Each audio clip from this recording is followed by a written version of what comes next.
కాసేపట్లో హైదరాబాద్లో బీజేపీ బహిరంగ సభ జరగనుంది. సరూర్ నగర్ ఇండోర్ స్టేడియంలో భారీ ఏర్పాట్లు చేశారు. సభకు ముఖ్య అతిథిగా జేపీ నడ్డా హాజరు కానున్నారు. కాంగ్రెస్ ప్రభుత్వ వైఫల్యాలను ఎండగట్టాలని బీజేపీ ఫిక్స్ అయింది. 6 అబద్దాలు 66 మోసాలు నినాదంతో కమలం పార్టీ ముందుకు వెళ్తోంది.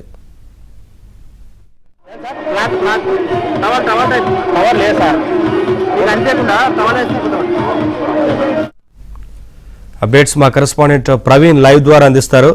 ప్రవీణ్, ఇప్పటికే బీజేపీ భారీ బహిరంగ సభకు ఏర్పాట్లు చేసినట్టు తెలుస్తోంది. ఏంటి వివరాలు? మొత్తంగా ఈ సభను ఉద్దేశించి ఏం చెప్పబోతోంది బీజేపీ? ఇప్పటికే కాంగ్రెస్ పార్టీ ప్రభుత్వం ఏర్పాటు చేసి తెలంగాణలో సంవత్సరం పూర్తయిన సందర్భంగా ఒక పక్క ప్రజా విజయోత్సవాలు నిర్వహిస్తూ ఉంటే మరో పక్క కాంగ్రెస్ వైఫల్యాలపై బీజేపీ భారీ బహిరంగ సభ నిర్వహిస్తూ ఉంది. ముఖ్యంగా 6 గ్యారంటీలు 66 మోసాలు అని చెప్పేసి ఈ యొక్క భారీ బహిరంగ సభ నిర్వహిస్తూ ఉంది. ముఖ్యంగా కాంగ్రెస్ పార్టీ ఓటకపు మోసాలు అబద్ధాలు చెప్పేసి అధికారంలోకి వచ్చిందని చెప్పి వచ్చిన తర్వాత ఒక్క హామీ కూడా నెరవేర్చలేదని చెప్పేసి బీజేపీ చెప్తా ఉన్న పరిస్థితి కనిపిస్తుంది. ముఖ్యంగా మహాలక్ష్మి పథకం కావచ్చు, రైతు భరోసా కావచ్చు, యువజన ఉద్యోగ క్యాలెండర్ జాబ్ క్యాలెండర్ సంబంధించి కావచ్చు, రైతు భరోసా కావచ్చు, రైతు రుణమాఫీ కావచ్చు, ఏ ఒక్క హామీ కూడా సంపూర్ణంగా అమలు చేయలేకపోయారని చెప్పేసి వాదిస్తా ఉన్న పరిస్థితి. ఈ నేపథ్యంలో ప్రజాక్షేత్రంలో ఇప్పటికే గత 6 రోజులుగా అనేక నిరసన కార్యక్రమాలు చేపట్టింది. గ్రామ సభల్లో ఉద్దేశించి ప్రసంగించడం కావచ్చు, బైక్ ర్యాలీకి సంబంధించి కావచ్చు, ప్రజాక్షేత్రంలో ఫామ్స్ నింపేసేసి ప్రజల నుంచి చేసేసి వాళ్ళకి నిర్ణయాలు తీసుకోవడం కావచ్చు, మొత్తంగా ఒక 6 రోజులుగా ఈ యొక్క నిరసన కార్యక్రమాలు చేపట్టి ఈ రోజు ఇక్కడ సరూర్ నగర్ లో జేపీ నడ్డా ఆధ్వర్యంలో భారీ బహిరంగ సభ నిర్వహిస్తా ఉంది. దీని మీద ఒక ఛార్జ్ షీట్ కూడా ప్రకటించినటువంటి నేపథ్యం కనిపిస్తా ఉంది. పెద్ద ఎత్తున అయితే జన సమీకరణ అయితే చేశారు.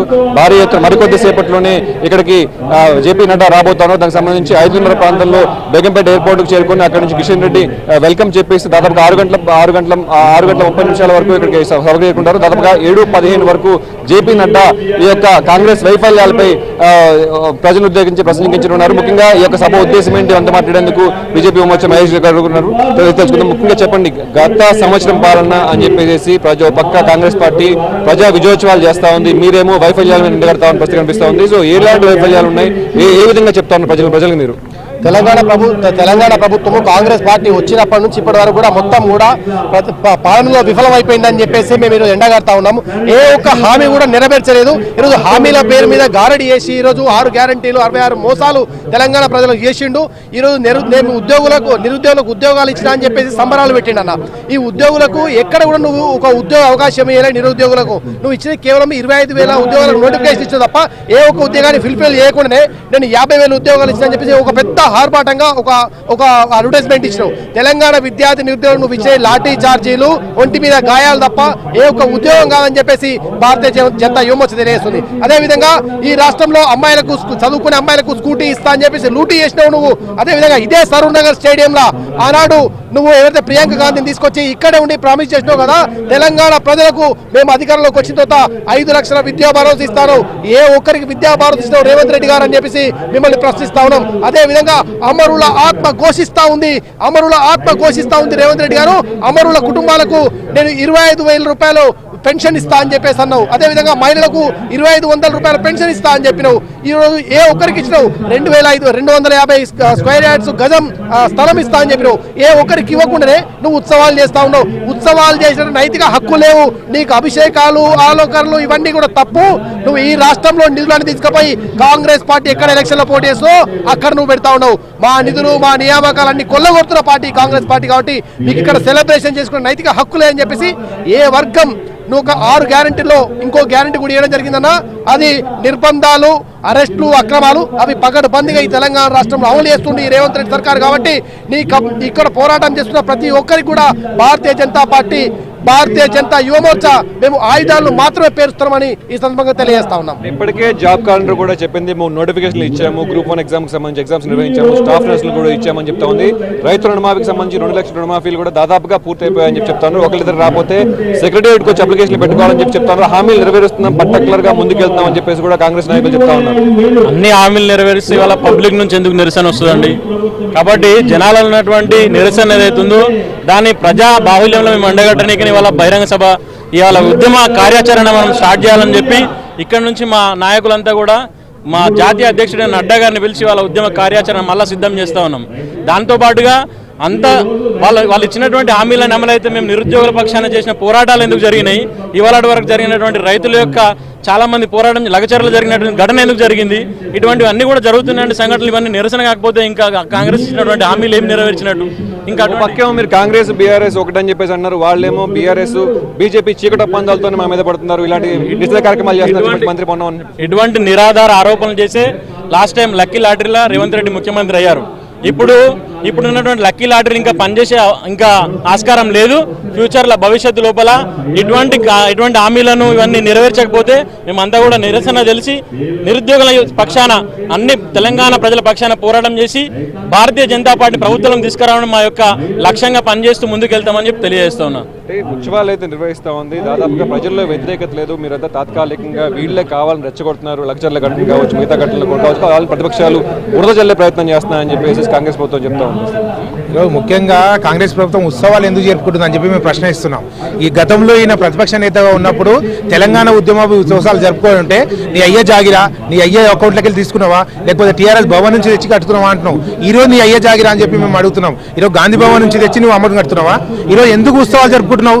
గురుకులాల్లో 40-50 మంది విద్యార్థులను పుట్టన పెట్టుకున్నా ఉత్సవాలు జరుపుకుంటున్నావా?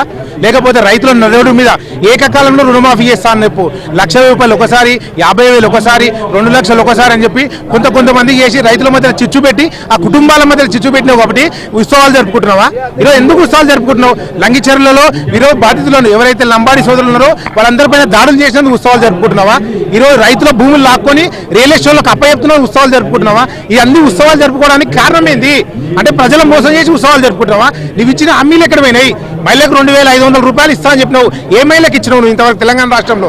ఒక మహిళకి ఇవ్వలేవు, ఎందుకు ఉత్సవాలు జరుపుకుంటున్నావు? ఈరోజు తెలంగాణ రాష్ట్రంలో ఉన్న ప్రతి మహిళ అడుగుతుంది, నువ్వు ఎందుకు ఉత్సవాలు జరుపుకుంటున్నావు? ఈ రాష్ట్ర ప్రభుత్వాన్ని ఒకటే ప్రశ్నిస్తుంది, మాకు ఇచ్చిన హామీలు ఏవైతే 6 గ్యారంటీలు 420 దొంగ హామీలు ఏవైతే ఇచ్చినావో అవన్నీ కూడా నెరవేర్చి ఉత్సవాలు జరుపుకోవాలి. దానికి మేము కూడా పాల్గొంటాం నువ్వు ఉత్సవాలు జరుపుకుంటే, అవన్నీ నెరవేర్స్తే. అంటే తెలంగాణ రాష్ట్రంలో అభివృద్ధిలో ముందుకు వెళ్తా ఉంది. సో కావాలని బీజేపీ నాయకులు సెంట్రల్ నుంచి ఫండ్స్ తీసుకురాకుండా ఎక్కడేదో ఆడావుడు చేస్తా ఉన్నారు. చేతనైతే సెంట్రల్ నుంచి ఫండ్ తీసుకురావాలి, సబర్మతి ఎలా డెవలప్ అయిందో మూసిని ఎలా డెవలప్ చేస్తామని చెప్పేసి అంటే కావాలని అడ్డుపడతా ఉన్నారు, మూసి నిద్రలు చేస్తా ఉన్నారని చెప్పేసి సాక్షాత్ రేవంత్ రెడ్డి గారు అక్కడ పరిస్థితి కనిపిస్తా ఉంది. సో మీ తప్పు నేను చెప్తాను. ఈరోజు రేవంత్ రెడ్డి గారు మాట్లాడేటువంటి గారడి మాటలు యావత్ తెలంగాణ ప్రజలందరూ కూడా చూస్తూ ఉన్నారు. ఈరోజు కేంద్రం నుంచి నిధులు రాకుంటేనే ఈరోజు గ్రామాలు అభివృద్ధి చెందిన ఆ రోజు కేసీఆర్ ప్రభుత్వం కూడా ఇదే మోసమాటలు మాయ మాటలు చెప్పి ఈరోజు కేంద్రం నుంచి వచ్చినటువంటి నిధులతో ఈరోజు గ్రామ పంచాయతీలన్నీ అభివృద్ధి చెందినాయి. గ్రామ పంచాయతీలు ఇచ్చినటువంటి ఆ యొక్క కేంద్ర ప్రభుత్వం ఇచ్చినటువంటి నిధులతోనే ఈరోజు గ్రామ పంచాయతీలు పట్టణ దగ్గరలు సుందరీకరణంగా మారినాయి. ఈరోజు తెలంగాణ రాష్ట్రం పైన చిత్తశుద్ధి ఉన్నటువంటిది భారతీయ జనతా పార్టీకి చిత్తశుద్ధి ఉంది. ఈరోజు భారతీయ జనతా పార్టీ తెలంగాణ రాష్ట్రంలో అభివృద్ధి చెందాలి. తెలంగాణ రాష్ట్రంలో భారతీయ జనతా పార్టీ అభివృద్ధి చెందుతుంటే ఈ 2 పార్టీలు కూడా ఈరోజు ఏకమై ఈరోజు 2 పార్టీలు దొందు పాలన నిర్వహిస్తుంది. గతంలో ఆ రోజు రైతులపైన అఘాయిత్యాలు జరిగినాయి. ఆ రోజు రైతులకు సంఖ్యలు వేసిండు. ఈరోజు అదే రైతులను లాఠీ పోలీసులను పెట్టి లంగచెర్లలో పోలీసులను పెట్టి రేవంత్ రెడ్డి సర్కారు కొట్టిస్తున్నాడు. ఆ రోజు విద్యార్థులను ఉద్యోగాలు లేనందుకు అరెస్టు చేసిండు. ఈరోజు విద్యార్థులు ఉద్యోగాలు ఎగ్జామ్లు పోస్ట్ చేయమని చెప్తే వారిపైన లాఠీ చార్జీలు చేస్తా ఉన్నారు. ఇది తెలంగాణ ప్రభుత్వంలో జరుగుతున్నటువంటి అక్రమాలన్నింటినీ కూడా భారతీయ జనతా పార్టీ ఎప్పటికప్పుడు ఎండగడతా ఉంది. వీరిపైన తక్షణమే ఈ రేవంత్ రెడ్డి ప్రభుత్వాన్ని ఇంకొక 6 నెలలు కూడా ఉండనిటువంటి పరిస్థితి.